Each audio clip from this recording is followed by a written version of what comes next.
There are basically two categories of people in the world today. Number one, those who are obedient to God the Father by submitting themselves to Jesus Christ. It's what we call those who are converted and who have God's Holy Spirit. Then there is a second classification, those who are disobedient to God the Father and Jesus Christ. Therefore, they are literally without God in the world. They are on their own. They have to put up with their own problems, their own day-to-day lives without the intervention of God the Father and Jesus Christ. And in 1 John chapter 3, verse 7 and 8, it reads like this: "Little children, let no man deceive you." So we're to have a childlike mind in our approach to God. "He that does righteousness is righteous." That's those who have been converted to Jesus Christ. They've repented of all their sins. They're now obeying His law. Verse 8, "He that commits sin is of the devil, for the devil sins from the beginning." Now notice this second classification. Those who are of the devil are those who commit sin. They break God's law because 1 John 3 verse 4 says sin is the transgression of the law. This category of people literally break God's law and come under the influence of Satan the devil through ignorance. They don't mean to. They don't know it. They don't comprehend that there is a struggle between good and evil in the world today. And by default, by not obeying God, they automatically obey Satan the devil. They are of the devil, but not by choice. But there is a second group of people in the world today. This second group of individuals are literally Satan worshipers. They are literally devil worshipers. In Genesis chapter 3, verse 1, it says that in the garden with Adam and Eve was a serpent. And this serpent deceived Eve. And Eve then passed on her sin and talked Adam into committing sin. In Revelation 12 verse 9, it says very clearly that serpent was the great red dragon, and it was called Satan the devil. Revelation 20 verse 1 and 2 verifies that Satan the devil is the serpent that deceived Adam and Eve. Revelation chapter 12 verse 3 and 4 shows that this great red dragon was cast out, and he took 1/3 of the angels of God with him in rebellion. This means 1/3 of the angels are in direct competition and in rebellion to God the Father and Jesus Christ and everything that is good and wholesome and righteous. This second group of individuals that are Satan worshipers or Luciferians, they know exactly what they're doing. They're not just deceived. They willingly worship Satan the devil. His name at one time, and most in the higher echelon of Satanism today, actually call him Lucifer. In Isaiah chapter 14, verse 12 to 14, it talks about a being. Isaiah chapter 14, verse 12 to 14.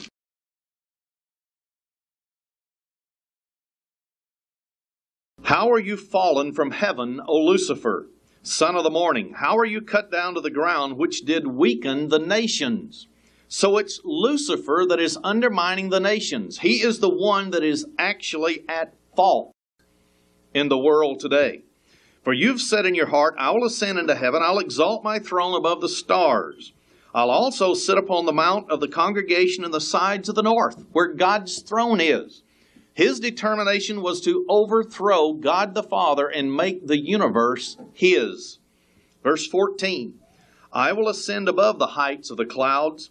I will be like the Most High." This is Lucifer, whose name was changed to Satan because of his activity that he's engaged in today. In Ezekiel chapter 28, Ezekiel 28, once again, it refers to this same individual. Verse 12 on, I'll just hit some of the highlights. This is referring to the son of Tyrus, or the king of Tyrus, and he is only the physical individual.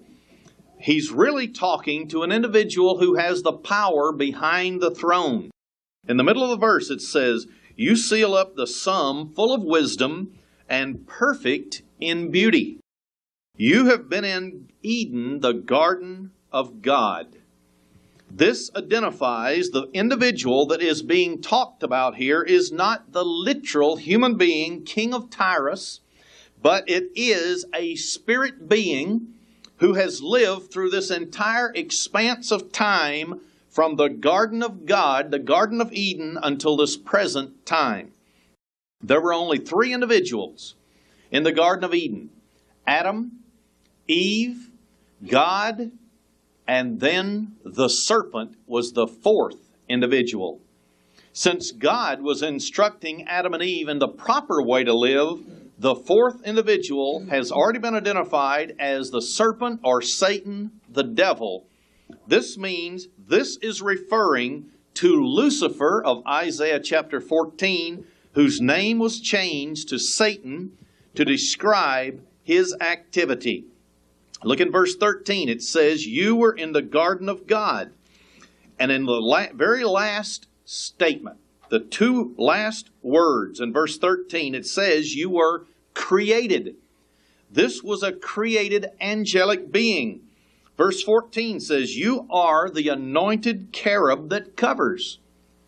It was an angelic being, a cherub, that covered the very throne of God. That is very high in the echelon of the angelic beings. He was perfect in everything that he did. Notice verse 15. "You were perfect in your ways from the day that you were created, till iniquity was found in you." This great angelic being was perfect in every way, to look upon in beauty, in wisdom. Everything about him was perfect. There was no flaw that you could find in him, until something happened one day.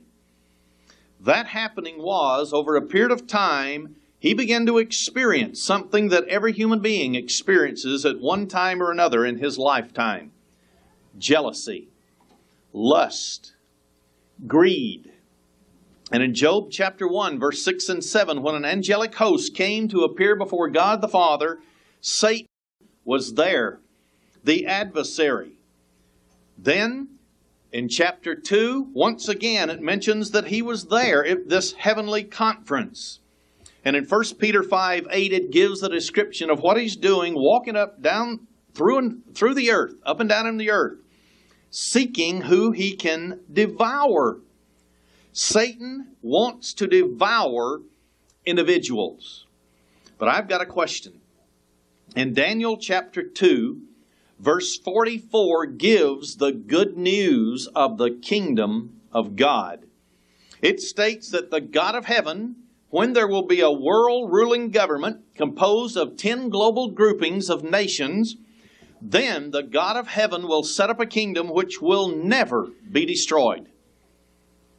This is the good news. However, if God is yet to set up His kingdom, then who rules the world today?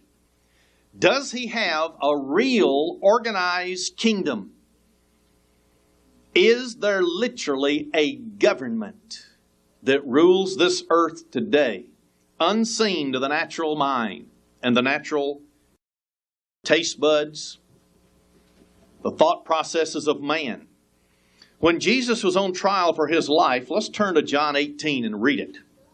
Jesus made a most graphic statement, because most people in the religious community today say that the kingdom of God is the church. Look what Jesus said. John 18, verse 36. Jesus answered, "My kingdom is not of this world." The Greek word world is aeon, meaning age. It's not of this present order of things, this age. If my kingdom were of this age or this world, then would my servants fight. Jesus shows clearly that when He is going to establish His kingdom, His followers will fight to overthrow the existing governments.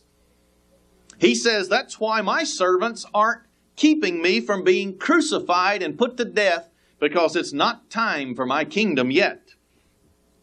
He said, if my kingdom were of this world, then would my servants fight, that I should not be delivered to the Jews. But now is my kingdom not from hence.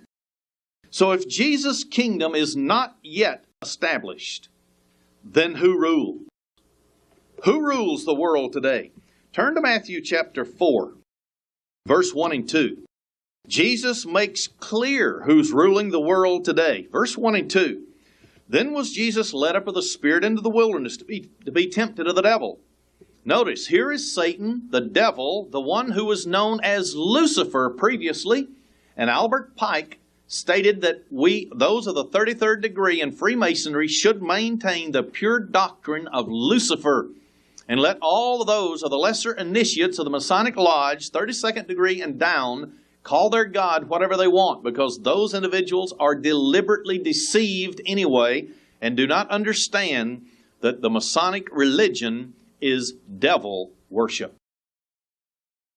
Verse 2. And when he had fasted 40 days and 40 nights, he was afterward a-hungered. Now notice, Jesus was at his weakest point of his life. The word hungered literally means craved. He was at the point of starvation, to the point where his body was actually, the cellular structure was cannibalizing itself. It was feeding upon the nutrients within the cells themselves, until the point would have come that he would have died from the lack of nutrients. This is how far along toward death he was. Then verse 8.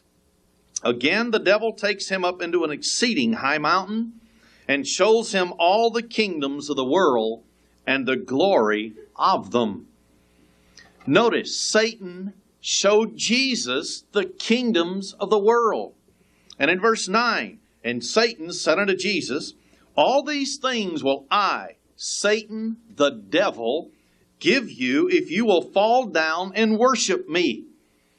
This is the individual who has power over the kingdoms today. This is the individual that has created a super organization that is right now ruling the world. And it will culminate with a world government at the very end of the age that most in Christianity call the Antichrist system. Now, in Satan's kingdom, there is a code of silence. You cannot breathe anything about Satanism, even to your fellow initiates into Satanism. Only when someone defects and runs for their life to save it, do they ever expose the very inner workings of Luciferian worship or Satanism or devil worship. Such a man that came out of witchcraft, he was a high priest in witchcraft, Satanism, was called Mike Warnke, W-A-R-N-K-E. He revealed the tactics used by people on the inside to get others involved in the lower levels of witchcraft, Satanism, or demonism. There are various stages in witchcraft, and you don't even realize the one above you even exists unless you are chosen to go into that realm. The first stage, those in the occult send out scouts to high schools, colleges, local singles bars, and look for men and women with potential ability. They're on the ball, and yet they've had something in their life that sort of put them down, and they've lost confidence in themselves, and they're searching and looking for some meaning in their life. If they're not already on drugs, they'll introduce them to drugs.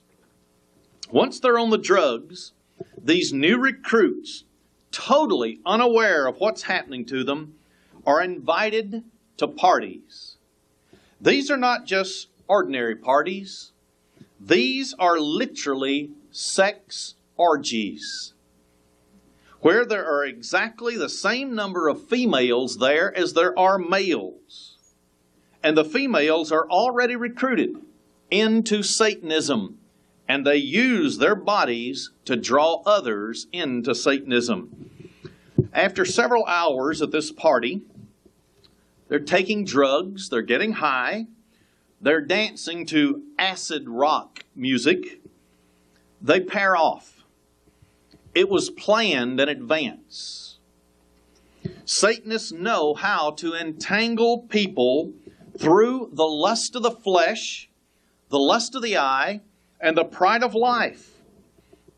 Every sexual deviant activity and behavior is performed upon these new recruits so that they'll come back again because of the lust of the flesh. They want to gratify every sensual part of the flesh. Then at these sex orgies, they select certain ones who have no morals and privately tell them that they have been handpicked to know more about their organization. They use their ego against them by saying that they are superior beings to the rest of those who have been invited to the parties. Those selected are then invited to go on to what is called the second level. This superior person is literally hand-selected to attend the second stage. At this particular meeting, no one exchanges names. You're just another person and a face sitting there, but no name is attached to it. They simply sit in a large circle. The outstanding feature of this second stage is cold, calculated blasphemy of God the Father and Jesus Christ. Everything that is biblical, they sit around in a circle and blaspheme against God and Jesus and against Christianity. By the time this particular session is over, and you may attend 4, 5, or even up to 20 of these sessions, and they're watching you at all times. They're evaluating whether you have literally given up any belief in God and Jesus Christ. Then it becomes clear they can reveal the real purpose. This is witchcraft, Satanism. It is global in scope, all over the world. This meeting is what they call a binding together meeting. There are several hundred of those individuals who met with Mr. Mike Warnke in the San Bernardino Valley of California, Southern California. They were brought in by the very same way that he was brought in. He was down on what they call your luck. He was looking for something. He had a big ego. He thought of himself very highly, thought he was the greatest there was, so they could play on his ego. And when they provided women for sex orgies, this brought him in a hurry. So it becomes clear by the time you've gone to several of these second stage meetings that you are willing to give up all of your morals. Those who then are asked or reveal that there is such a thing as a third stage, by this time are willing to totally submit to your superiors in this particular coven. Totally submit. Never ask a question. Whatever they tell you to do, you do it. Never questioning. When you have literally sold yourself out, your own thought processes, then you are invited to the third stage. This is when you literally join a local witchcraft coven. You become a member of it. At these covens, they sit in a circle.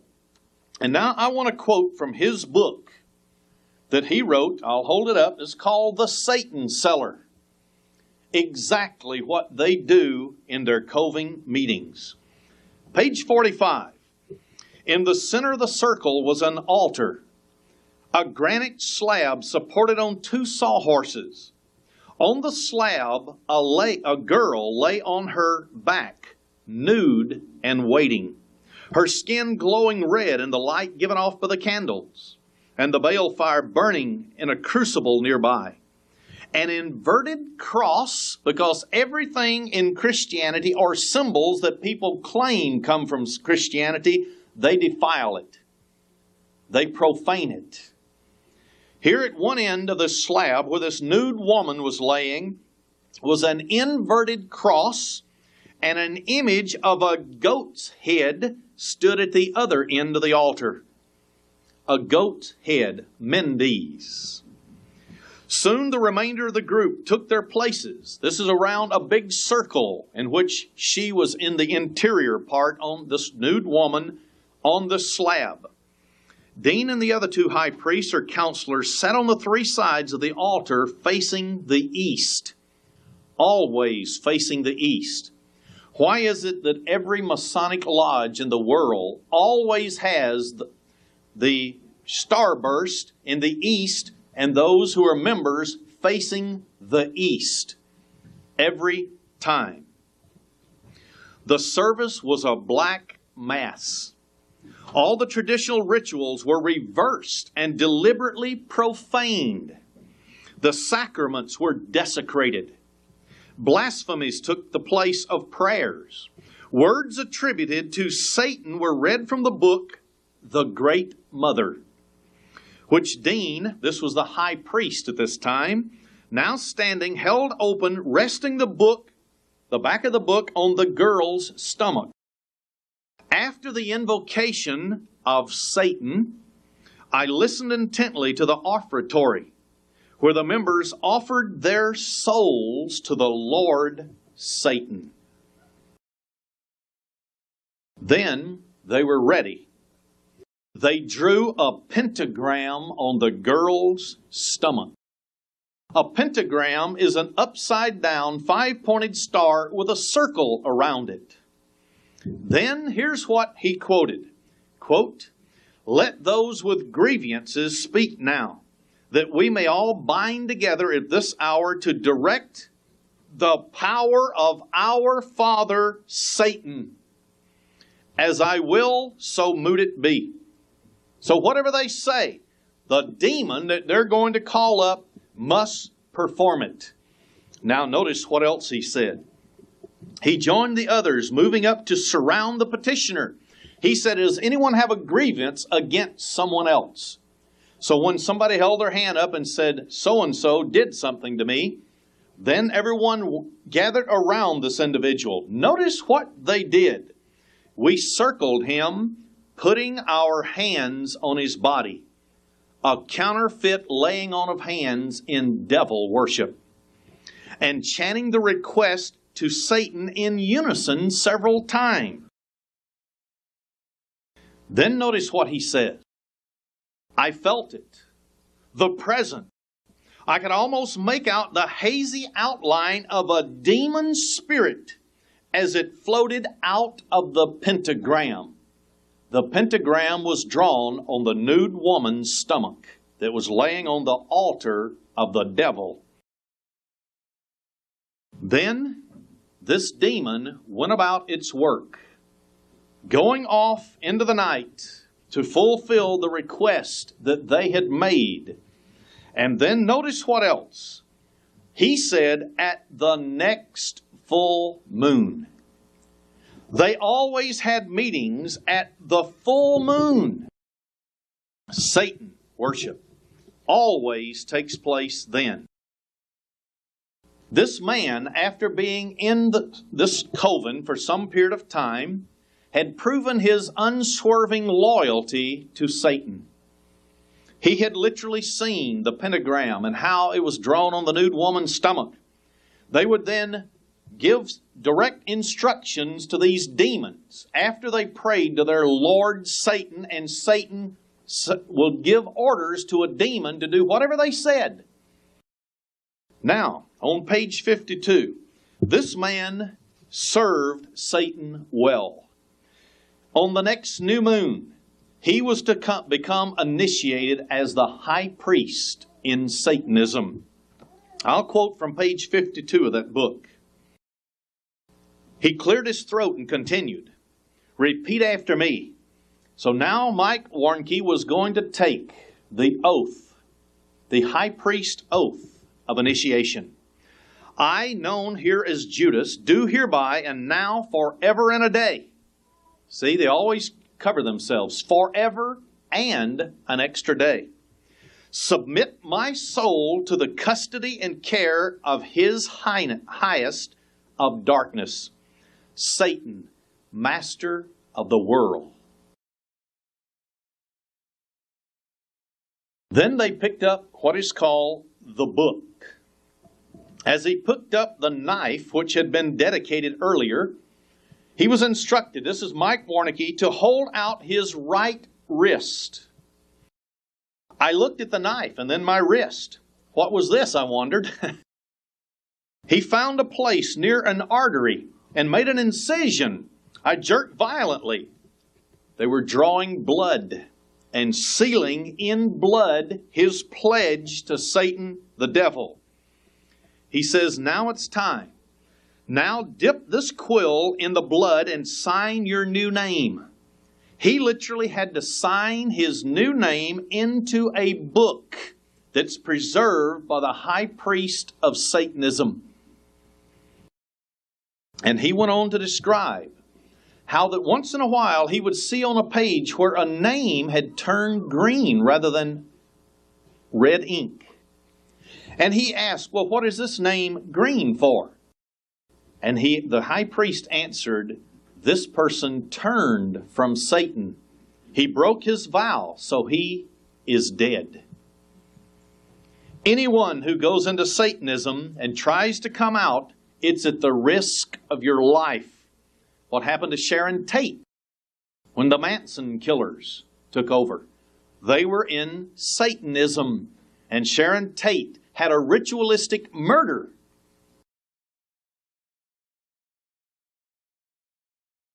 Then he went on and stated, those names who are in green are those who cocked out. Satan doesn't like to admit he's lost a soul. End of quote. So Satan does not want anyone to back out when they've gone into his system. Now thus far, those in Satanism have used money, flashed it around, and used sex orgies in order to grab individuals unsuspecting and bringing them into Satanism.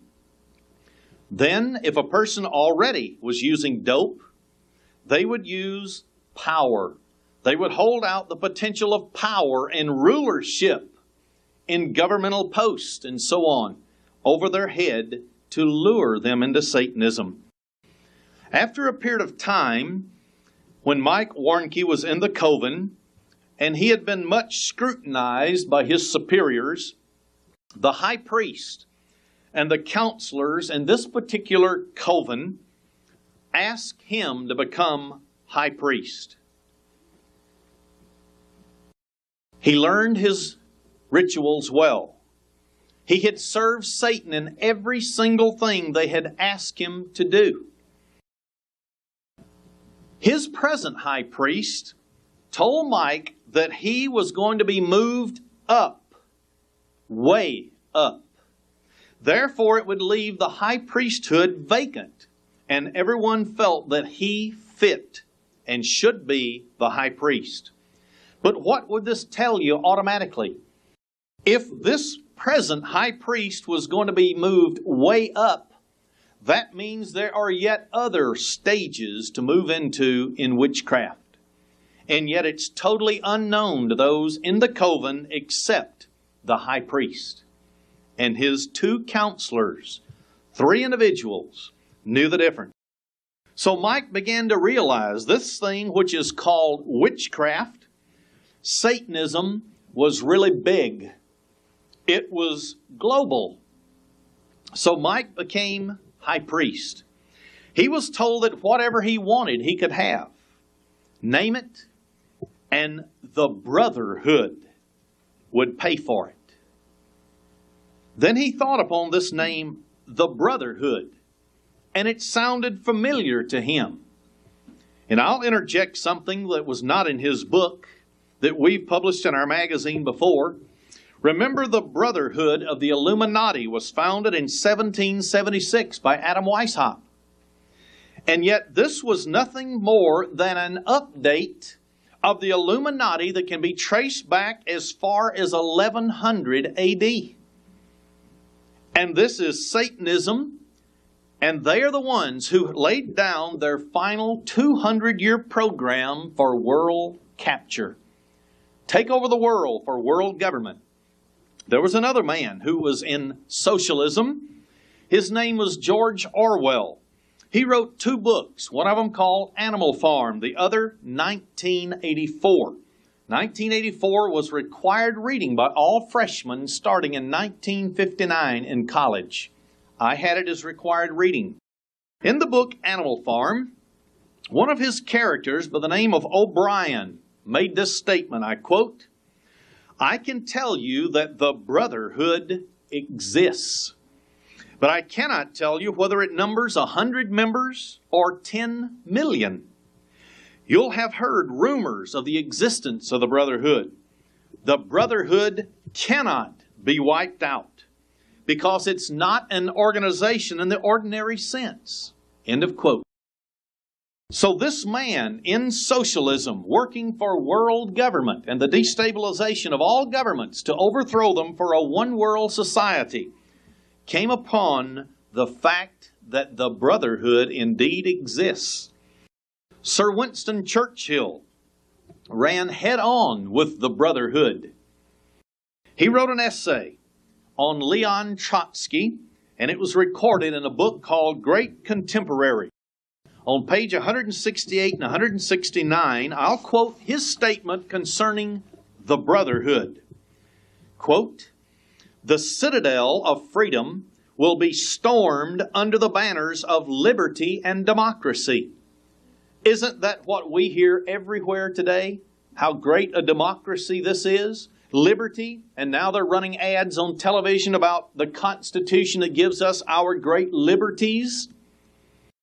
And once the apparatus of power is in the hands of the Brotherhood, all opposition, all contrary opinions must be extinguished by death.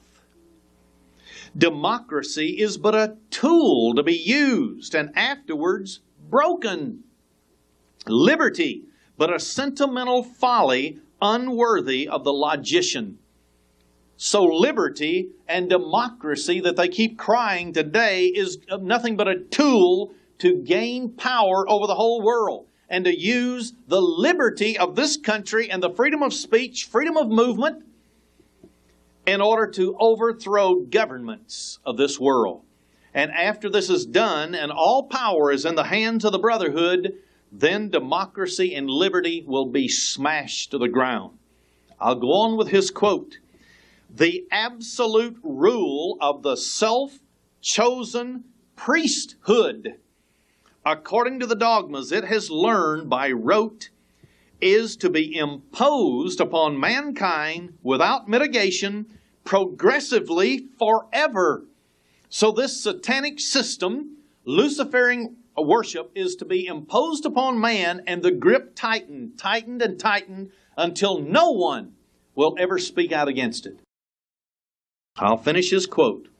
"All this set out in prosy textbooks, written also in the blood of history of several powerful nations. It is the communist faith and purpose." End of quote. Winston Churchill. He stumbled across the Brotherhood. Now, the night Mike Warnke was initiated as high priest into witchcraft or Satanism, He was given the special handshake with the little and index fingers extended. When you go and look at the special handshake of the Master Mason, it's identical. Witchcraft, Satanism, and the secret special handshake of the Master Mason are exact. No different. After his initiation was over, a big party was thrown in honor of Mike Warnke becoming a high priest in Satanism. Some very big, high-up people were there, very cultured, sophisticated. He could tell they had not come out of the colleges and high schools, and they weren't in the hippie movement.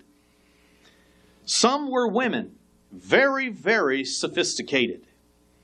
Whispers were that those high-ups formed yet another step that was secret to most, and they suspicioned that it was a fourth step.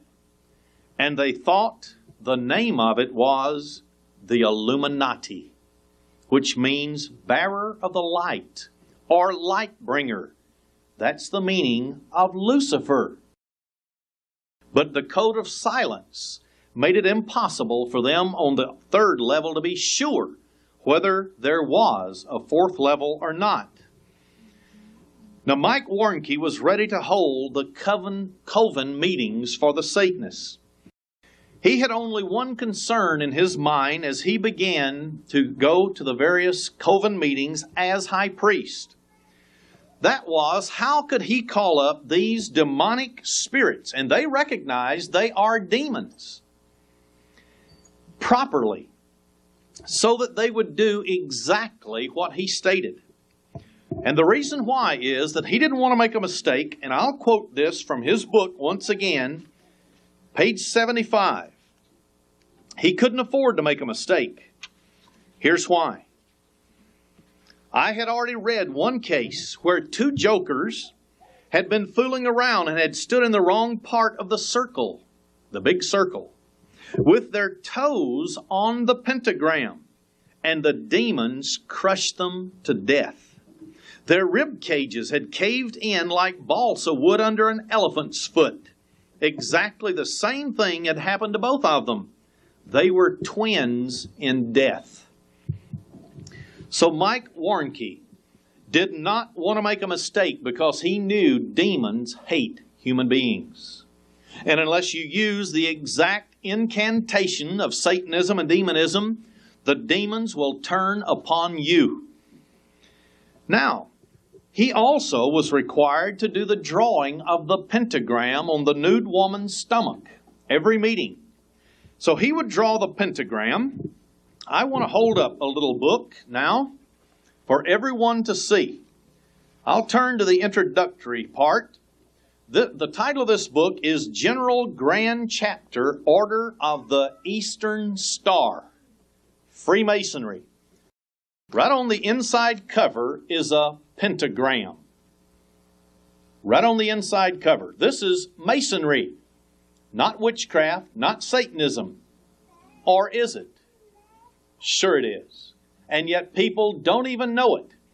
This little small book, I'll turn it back around for the camera in a second, was first copyrighted in 1859, then 1914, then 1929.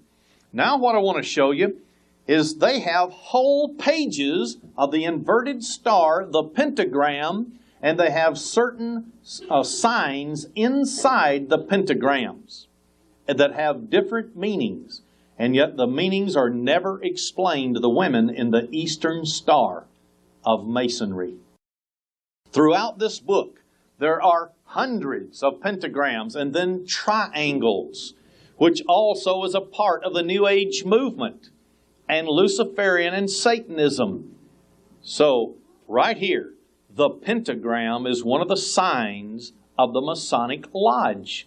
And in men's Masonry, they have in it, in the high echelons, they have inside the circle and the five-pointed star, the goat's head of Mendes, which is Satan. Now, listen to what Mike Warnke says about demons. Most of us have never seen a demon. We've never confronted a demon. But there is a member of our local congregation who was raised as a Catholic, their whole family. Many times, as they would be sitting in their home, things would float across the room. No one carrying them. Then the sister of our church member, her husband, would not believe that there are such things as spirits and demons. One night, her and her husband was sitting in bed. All of a sudden, something just materialized right in front of them, right at the foot of their bed. And they both looked up. He jumped out of bed because it turned around, went out of the room, and headed toward the living room. He jumped out of the room, went through the door, and by the time he got, it just evaporated right before their eyes. He now is a believer in demons. He doesn't know what they are, why they're there, what their purpose is. But Mike Warnke knows, and he's going to tell us a little about demons for those of us who don't believe they exist. Page 76. I did not want my first meeting to end that way, by being crushed to death by a demon. I went around practicing the words I was supposed to use to get the demon back where it belongs, inside the circle. I also had to make sure the pentagram was freshly painted on the altar stone every week, so that there would be no break in the lines forming it. If there was a break, a demon could get out, becoming a wild and unfettered demon. That would be dangerous. As I started the ritual for raising a demon, as I had seen Dean, that was the former high priest, do so many times, the thought went through my mind that most people outside of witchcraft and Satan worship do not even believe in demons. So many people refuse to believe until they see or feel something for themselves. By the time our ceremony was over, any skeptic who could have viewed it would have been a wholehearted believer. I was proud of myself for pulling it off without a hitch. As members of the brotherhood, we probably understood demons better than most people because we use them to accomplish our evil deeds. Demons are Satan's helpers, fallen angels who were expelled with him from heaven. He got it right. They are an invisible presence. You cannot see them, but you soon know they are there. There are legions of demons. No one knows how many, perhaps more demonologists could name all the commanders of some legions of demons, but the rank and file outnumber people. In other words, demons have leaders. Satan is super organized, and there may be a leader and 2,000 demons have to do what he says. He goes on. The demons have to do what they are commanded, but they're like rebellious children. They resent their obligation to serve you. You know how to. You have to know the proper way to safely unleash a demon, for they'll stomp on you, to put it mildly, if you leave out any of the safety measures. In our ceremonies, we called on demons to do almost everything a person's satanic-oriented mind could dream up. We had control of a satanic power, although often demons themselves do their own destructive deeds without our directing them. Notice what he says demons can do. All of these things. He called up demons through the pentagram and the proper incantations and his submissiveness to Satan that caused all of the following things that he lists. Demons can inflict disease. Demons can possess men. Demons can possess animals. They can oppose spiritual growth. You wonder sometimes why you're not growing spiritually? Demons are opposing it. They can disseminate false doctrine. Demons can torment people. Demons can talk or cry with a loud voice, using the tongue and lips of humans. And if any of you saw on the news network several months ago, a woman out into the state of Oregon or Washington, she was what they call a channeler. And here was this spirit inside of her, said he was thousands of years old. And it was a man's voice, using her lips and her tongue to speak. And then when there was no channeling going on, her voice was a woman's voice. Oh yes, these things are real. He says that demons can tell lies and make people believe lies. So demons can both tell lies and make people believe those lies. They can even preach. He knows. They infiltrated churches to destroy them. He says demons can stand, walk, and seek rest when embodied in a human being. They can tell fortunes. See, they can tell fortunes and make it happen. And therefore they can seduce you into believing, hey, they're right. I'm going after this God. They can make people strip off their clothes. He said he did it. They can cause suicides. And what about some suits now of hard rock acid singers who promoted songs about suicide? And 2 lawsuits are in the courts right now because sons of these people committed suicide after listening to these songs.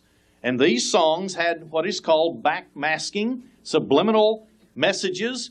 Commit suicide. Go ahead, do it. Demons can put these things into your mind. Demons can render a person insane. Go down to 5400 Arsenal Street in St. Louis, Missouri. They have bars on the windows there, and people are behind lock and key and cannot get out. They butt their heads against walls. They foam at the mouth. They scream at the top of their lungs, but they never say an intelligent word. Demon possession. They can cause a body to be bowed or bowed in affliction by afflicting it. Remember in the scriptures, there was a woman who had been bent over for 18 years, or I forget how many years, all because of a demon. They can cause, listen to this, jealousy, pride, and lust. They can drive a person into despair.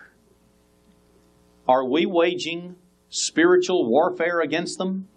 Or do we give in to all of these things and not even realize what's happening to us?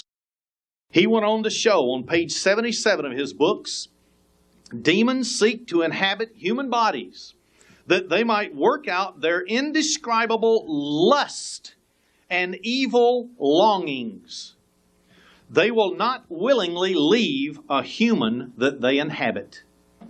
That's why Jesus said some were so stubborn that they won't go out except by much prayer and fasting. Because they are so rebellious, they don't want to leave that warm, moist human body. If cast out, he said, they'll seek to re-enter the same body and inviting other demons to join him.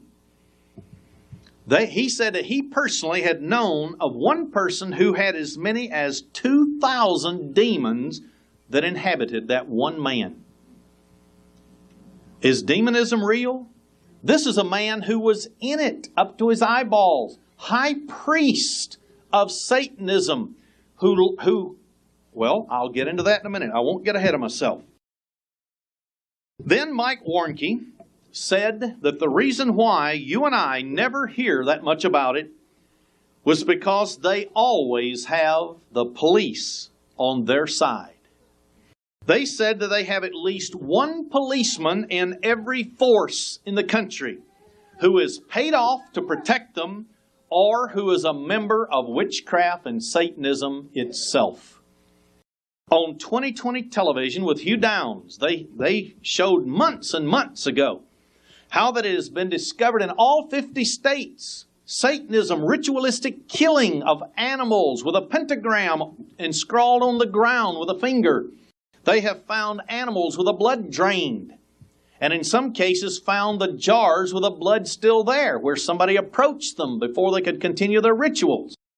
They said that they have absolute proof, but the police departments don't want to accept it as being Satanism, that this is what's happening to many of the children who disappear from the streets. Geraldo has had on his program on ABC television about Satanism, and he's had former witches there verifying everything this man said in his book and everything that I'm relaying to you today. Mike stated that he had called up a demon to burn down a building one time just to show a friend of his the power that he had. Then they drove on down the street, and as they came back by, because he was trying to get this person to come into Satanism, as they came back by, the ambulances were there, the fire trucks were there, and the building was burned to the ground. He did nothing but summons a demon, instructed what to do, went on his merry way, came back, and the building was burned down. He called upon demons to afflict a professor at the college that he had gone to, who was discovering what was going on and was going to spill the beans on them. So he told the professor that he would send a demon to work on his children. And he did. When he afflicted the children, the professor shut his mouth. The demons acted. There was no telling of what really happened. No exposure of Satanism. Now, in performing the rituals, he finally required the coven members who sat around the circle to begin to drink each other's blood. They would cut their wrists just like he had done and drain some of the blood and pass it around. They began to sacrifice the last joint on one of their fingers. They would cut it off right on the spot. Then they would pass it around the circle, and each person would eat part of the flesh of their own finger. This is Satanism. And remember, this is only the third step. There is yet another step above it that he knew of for an absolute fact. He said they had an infiltrator who belonged to the local Catholic Church. And he was a high school student. And he actually went through some of the rituals with a priest. And he had access to what they called their holy water. I knew a man in St. Louis, Missouri, who used to make the Catholic Church's holy water here in town. So there's nothing holy about it. You just take all the chemicals out of it, and you've got distilled water. It's called holy water. So anyway, they would steal the holy water and urinate in it, and then pass it around, drip some of the blood in it, and drink it. This is a part of their rituals in Satanism. Those of the fourth stage suspected that there was something else called the Illuminati above them. Those who were approved, those above him, who approved greatly of his leadership, of his coven, began to talk to him about even yet further advancement in this organization. The reason why that they were calling upon him to even advance further is because they began to sacrifice animals to Satan. They finally began to kidnap teenage girls because they had what was called in one of their rituals the unwilling virgin. They would kidnap young girls anywhere from 13 to 19 who were virgins. They would make sure they knew that first by sending an informer or an infiltrator to get to know the person. Then they would make sure this girl had never had sexual relationships. They would kidnap her and take her and place her on the altar to Lord Satan. Then all the men would ritualistically rape her.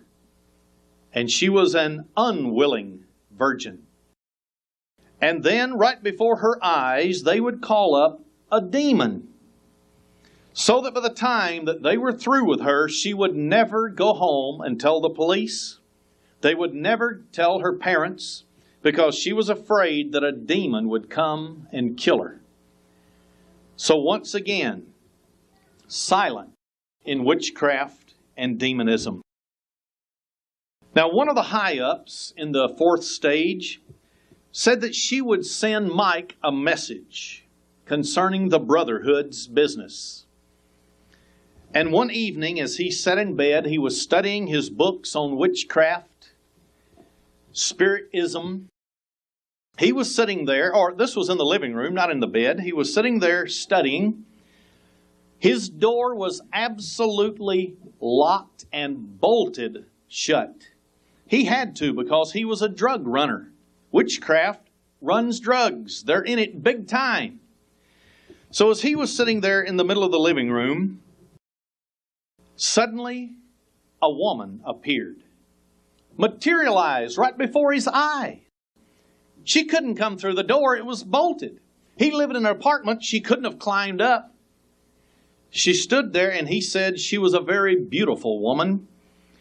And she gave a message and stated, "This is the message from so-and-so." And then right before his eyes, she dematerialized. She was gone. Demons. Now do we understand how those in the higher echelon can send messages anywhere in the world about their global plans? All they do is summons up a demon, send it, give the message somewhere else in the world. Oh yes. He came to the conclusion that there were fourth stagers and that it was true that there was such a thing as the Illuminati. He was invited to go to meetings, very wealthy homes up in the eastern part of the United States, right on the coast in Maine and Massachusetts. Women and men who were very well bred. They were college educated in places like Yale, Princeton, Columbia. These were the ones who controlled completely and thoroughly the upper echelon called the Illuminati. Now I want to quote, this will be my last quote from his book today, page 100 and parts of 101 of his book, The Satan Seller. Here's what he said. My eyes were finally opened to the enormity and effectiveness of the Satan movement. I was now aware of the fact that I was part of a deep and widespread organization operating not only in the United States, but all over the world. The word Illuminati was whispered around here too, though it was still the wispiest of references. They couldn't prove that it exists except for those people who were nameless, who came in among them, well-bred, well-educated, to teach them strategy for making their covens better and more effective. Then he went on to say, was it indeed the fourth stage, the next higher level of Satan's superiors? Or, and suddenly an idea burst, full-formed into my mind, like a blast of light. Could there possibly be a fifth stage that even fourth stagers scarcely knew about and were forbidden to mention? And yes, there is. There are various levels until finally you get to the Council of 300, the 300 wealthiest individuals on the continent of Europe. And then you come down to the Council of 13. And above that is the worldwide warlock, or the male witch counterpart. He went on to say, a worldwide super secret controlled group with perhaps as few as a dozen at the very top, with key men controlling governments, economics, armies, food supplies, pulling the strings of every major international event. And not just now, but for generations, centuries, since the beginning of civilization. manipulating men by their egos and their appetites, means sexual appetites, rewarding them for obedience and depriving them for disobedience. I know of another man who was in the Masonic Lodge. He was very obedient to everything they said. Upon his verbal agreement that he would pay back a loan, he was given $1 million and built a super store up in New England with a bowling alley in the basement. And his wife got religion, Christianity. And it wasn't long till they punished him and bankrupted him for it, because his wife accepted Jesus Christ. He went on to say that they raise up first one side, the government, against another one that is not cooperating, then the other government, maintaining a balance of frustration. Isn't that the way it is all over the world today, with international communism pitted against free America? Frustration on every continent because of the threat of nuclear annihilation. Then he said something else went through his mind. They did it through a satanic knowledge of all the sinners of the self. In other words, Satan knows how God made men and women, and he exploits that and uses it against people to entangle them in his system. Self-love. All people do that is in the Illuminati, witchcraft, and so on, is love themselves and nobody else. They couldn't care less about anybody else.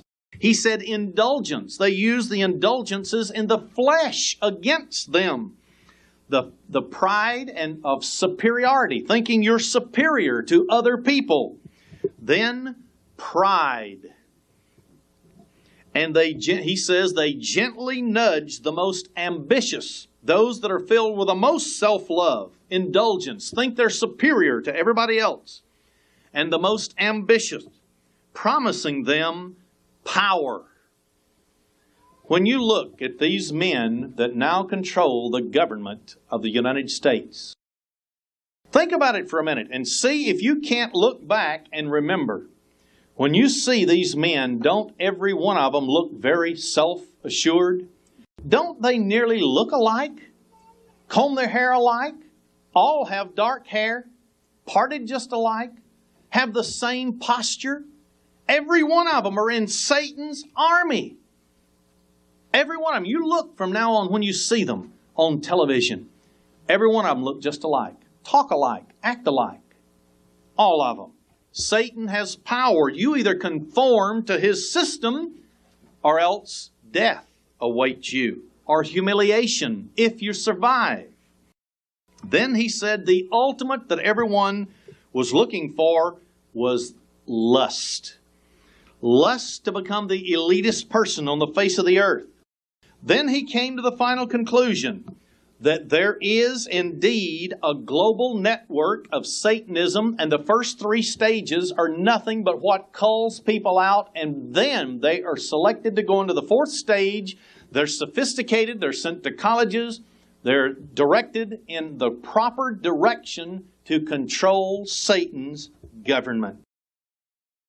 Brethren, the Illuminati is the high-ranking portion of that government.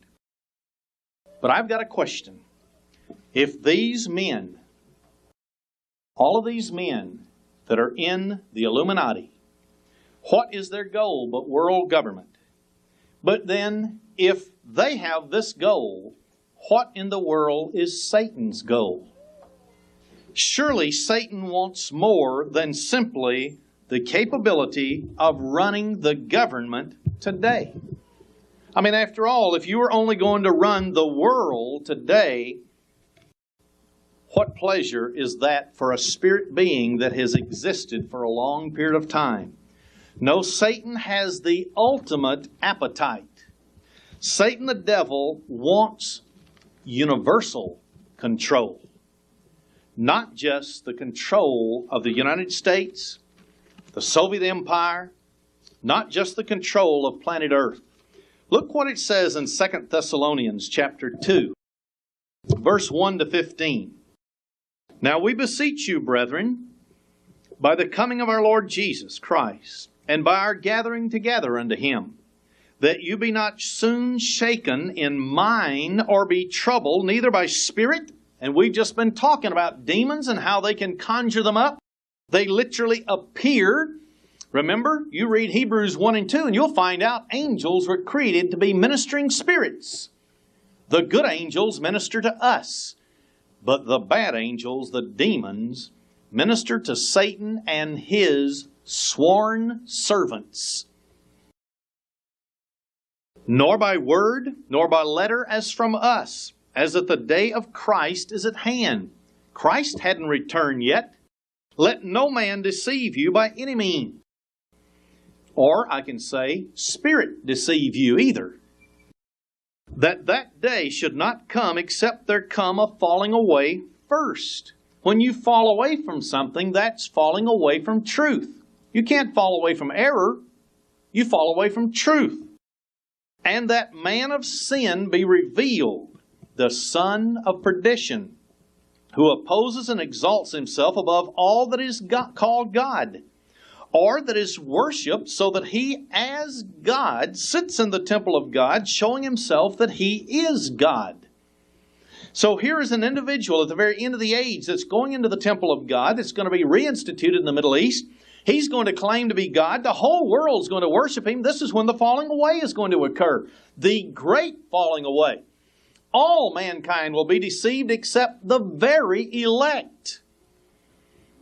Remember you not that when I was yet with you, I told you these things? Verse 8 or 6. And now you know what withholds that he might be revealed in his time. God's plan was not ready yet. Verse 7. For the mystery of iniquity, that's lawlessness, and it is a mystery that Satan has a super organization of government, and he rules secretly every government on the face of the earth. He controls in secret every religion in the world except the one and only true religion of Jesus Christ that obeys Him. All others He controls. Only who now lets will let until he be taken out of the way. Verse 8. And then shall that wicked, and the actual Greek is wicked one, meaning Satan the devil, be revealed, whom the Lord shall consume with the spirit of his mouth, and shall destroy with the brightness of his coming. The fate of Satan the devil is the lake of fire. Read Matthew 25:41. He's going to be destroyed completely and totally after he's been loosed for a short period at the end of the 1,000 years. Verse 9. Even him whose coming is after the working of Satan with all power and signs and lying wonders. So Satan, just like he was behind the king of Tyre, is going to be behind this end-time government. This human being.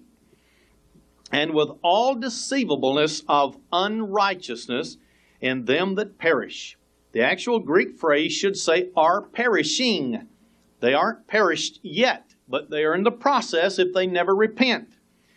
Because they receive not the love of the truth that they might be saved. And for this cause, God shall send them strong delusion that they should believe a lie. See, there is the truth, the one and only truth. You cannot get it just out of any church out there today. You can't do it. It's found in the Bible. And any doctrine a church preaches that is not correct by this Bible, it is wrong and it is controlled by the deception of Satan. The people don't know it, but Satan knows it. Verse 12. That they all might be damned who believe not the truth, but had pleasure in unrighteousness. But we are bound to give thanks always to God for you. Brethren, this is my conclusion right now. The next 3 verses. Satan's going to be revealed. His system is going to be revealed, but after Jesus comes. Brethren, beloved of the Lord, you are beloved of God the Father and Jesus Christ if you have repented of breaking His laws. You now are subject to the law of the kingdom. You've accepted the shed blood of Jesus Christ. All of your sins have been forgiven. Now to remain justified, we obey God. and you cannot earn salvation. That is just the least you can do to remain in a justified state. Because God has from the beginning chosen you to salvation.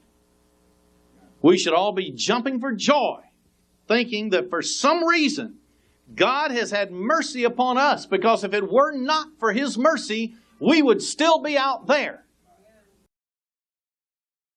Through sanctification of the Spirit and belief of the truth. See, the churches have it backwards. They say grace, therefore you don't have to do anything anymore. Right here it says we are sanctified, set apart for holy use by the Spirit and belief of the truth. And when you believe something, you act upon it. Verse 14, whereunto He called you by our gospel, to the obtaining of the glory of our Lord Jesus Christ. Therefore, brethren, I'm going to admonish you with the Apostle Paul's words, because I know some of you, my brethren, the brethren of Jesus Christ, I baptized many of you with my own hands. Some of you are having problems in the flesh. You don't want to submit totally. It is fighting you. It's nearly killing you to go back into the world and to do those things that are not good. Therefore, brethren, stand fast and hold the traditions which you have been taught. Those traditions are God's 10 commandments, His holy days, fighting the flesh and putting to death all the works of the flesh in Galatians 5.